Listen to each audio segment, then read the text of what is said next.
okay, do we need to move? Moving is everything to me. I'm here to talk to you about what parenting is all about, you as a parent. But real quick, as people were asking questions, I do have, my website is Raising Kids with Purpose. I have a ton of printables on there, free downloads, a lot of things to use with your kids. And so I do have practical daily schedules. So you can just type in raisingkidswithpurpose.com. And if you're on a browser, you can go to the search and just do daily schedules. I have block schedules, weekly schedules, all the things to implement systems. So if you're looking for that. I'm going to talk about the number one parenting tool that you can do as a parent. You can start today.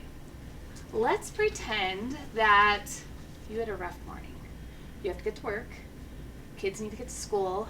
Your middle child is having a category 5 meltdown over the seams in the socks, and the shirt doesn't fit and doesn't want to wear a collared shirt, and it's not the right material. And then your precious 8-year-old looks like a sleeping angel, but that sleeping angel needs to get up and eat breakfast. And then your teenager can't find his Chromebook or can't find his charger, or again, I'm just painting a picture of my house. I don't have a daughter, but I do have 3 boys, and I'm painting a picture of what my house looks like sometimes in the morning.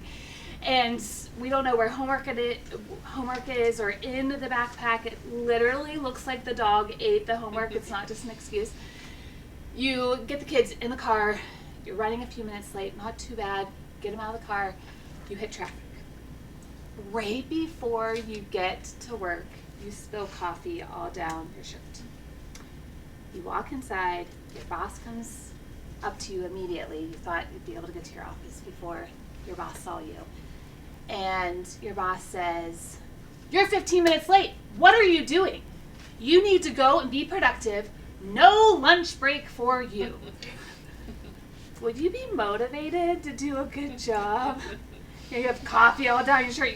Clearly you had a rough morning. Now let's revisit this. We're going to revisit it and say rough morning, right? Kids are running around, get them into the car, can't find the shoes, hit traffic, get to work. This time on the way into work, a bird is in your head, or pooped on your head or something. You know, like you clearly look like you're a hot disaster. You walk in and your boss looks at you and says, "Oh my gosh, it looks like you're having a really rough morning. What do you need? Do you need to go home?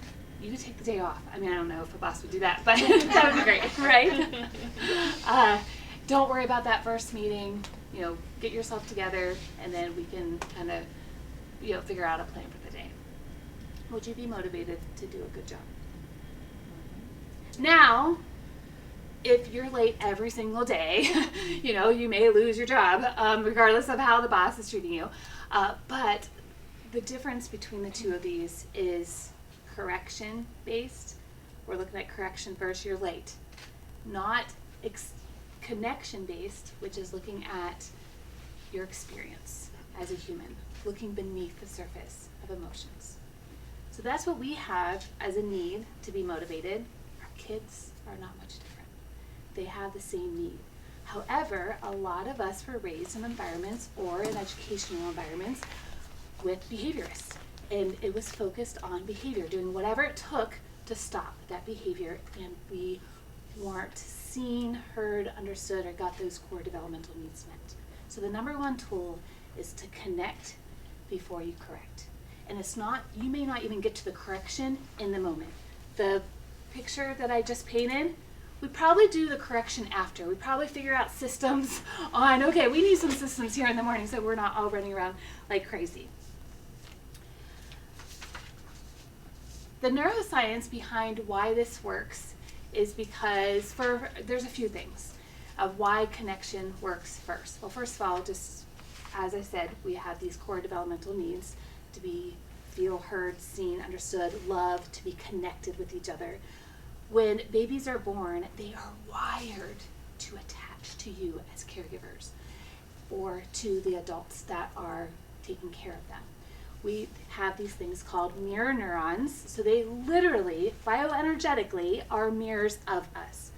I'm sure you've heard, kids will learn more if you model, or for what they see you do versus what you tell them.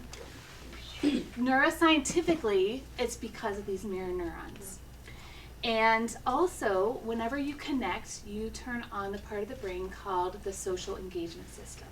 This is part of the nervous system where you feel connected with each other. And right now, all of our nervous systems, even if we don't want them to, are all interacting with each other, especially that group over there. You're really close to each other. And so we can get this social engagement system turned on. That brain is going to feel neurologically safe, connected, calm, regulated. And then, as you know what Megan was saying, maybe there's a disconnect with the body, so that child needs even more connection, or say that the nervous system is extra vulnerable. All three of my boys being neurodivergent, my middle son, if he had former diagnoses, would probably have a laundry list of labels, and he just has a very, very vulnerable nervous system, so connection is everything, way before correction. I have a framework. I teach this in my 12-week transformation program. I work with parents. Say that you didn't get these tools growing up and you keep yelling or keep acting in ways that you don't want to, or your child has really challenging behaviors and you just don't know what to do. I have a 12-week program that I take you through this transformation journey. And so I teach this framework, and it's called the Calm and Steady framework. So calm, when I say connect first, I'm not even talking about connecting to the child. We need to connect to ourselves first. C is check in with our body. So if your child says, "No, I am not going to school." I just had a bunch of heads pop up. How did that feel? Right? Where does that feel in your body? Chest. Right here. Right here in your chest. I have a client who feels everything in her hips. And she probably has some trauma stored in her hips. You know, so we want to check in with our body. And a lot of parents will tell me, "I don't have time." I'm like, "You don't have time not to do this." Or play. Play is the number one tool to connect with kids, because that is their language, and that is what gets that social engagement system turned on, is through play. A is activating a regulation tool. So when I yelled at you all, I'm sorry I did that. We need my breathing bowl. Yes. We can take. Breath is always available to you. And honestly, with regulation tools, what might work for me or might work for Deanna or Jill or Jessie or Megan might not work for you. You have to figure out what works for you. When my son was working with a therapist, she discovered she would put him, have a pulse ox and give him different scenarios to get his heart rate up. When he was sitting down, his heart rate would not come down. She learned that he had to be standing up or laying flat. So it's really important to understand that all of our kids have different ways that works for regulation, and you do too. And there's so many different ways to breathe. You can use you can do what she said with the hand. She didn't use this, but this is a really great way. Yes, a really great way to take a deep breath, figure eights. I have a lot of clients that love doing that. And then L is letting go of the narrative. We have 50,000 plus, well, especially if we're all female, thoughts subconsciously that are triggering our reactions. As she said, a smell can trigger a certain thing because it's probably bringing up a memory or in that subconscious part of your brain. And we have stories. There's a difference with thinking my son, who's having all the clothing issues, and that is a daily struggle, he is giving me a hard time. How does that feel in your body? Versus he's having a really hard time. Then we can really show up with empathy. M is all about moving forward with intention, and then that's when we can now focus on the child. And calm can happen within a minute. It doesn't have to be this big, long process. It takes me a while to explain it. Now we have steady, which is the framework for the child. So first is staying present. Our presence is so important. We're talking about how kids just aren't having a childhood like we all got. And if this is what your child is seeing, you're not being present. We have been wired and created. Our eye contact is so much. Our facial expressions. I had a therapist once tell me I was seeking out help for my son. She said, you need to calm this down because I'm a really intense person. I was like, okay, how do I do that? Really focusing on my face when I'm staying present. And then tuning in to what your kids, the emotional state. My child, she's sad. She's saying she's sad. So tuning in, is she really sad? Is she frustrated? What actually is happening here? And if you have a 5-year-old who is extremely upset because you gave them the red bowl instead of the blue bowl, and said, oh my gosh, this is absolutely ridiculous. You have an adult brain that can recognize it's still a cup, right? A 5-year-old does not have those cognitive skills, so tuning into what their experience is. And then empathizing. I think some of you guys had said that, I think Deanna did, is empathizing, validating. And that doesn't mean we validate the behavior. I have a child with big sensory meltdowns, destroys things. I'm not validating the behavior of destroying, I'm validating the emotion and his experience that's happening underneath of that. Just like I'm late for work, it's not okay that I'm late for work, but the one boss is able to understand and look at the experience happening underneath. And then assisting with regulation, again, figuring out, she has lots of regulation tools for you to be able to use. D, this one's huge. Don't demand logic. Your child, so this is the hand model of the brain by Dr. Dan Siegel. This is your frontal lobe. This is where logic, reasoning, all the, how the skills for kids to make good choices. If this comes offline, there is no reason to tell them, you don't talk to me like that, because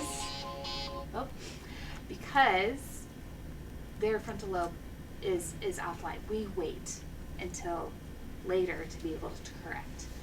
My son, whenever he has sensory meltdowns, he tends to cuss. And every ounce of me wants to correct that, and I'm like, Adriane, there's no reason to correct that, because if I'm correcting in the moment when he's so dysregulated, it just keeps him dysregulated. I need to connect. I need to help you use my body to help calm his body. And then Y is yielding to their process. So we talked about this. It's not necessarily letting them sit in the emotion forever, but we also don't want to just redirect and not allow them to feel. Brain maturation is loud and messy and emotional. Again, if a lot of us were raised by behaviorists, we weren't allowed to be loud and messy and emotional, but that is what the brain needs to be able to help develop in a healthy way. I'm going to end with this. Is Dr. Dan Siegel. He wrote The Whole Brain Child. He talks about in Parenting from the Inside Out and The Whole Brain Child how you as parents are actively building your child's brain. Regardless if you want to or not, that is the role that you are playing, and you actively build your child's brain through relationship, good relationship or bad relationship. And so the number one way to do that, to help build their brain in healthy ways, is through connection. Thank you.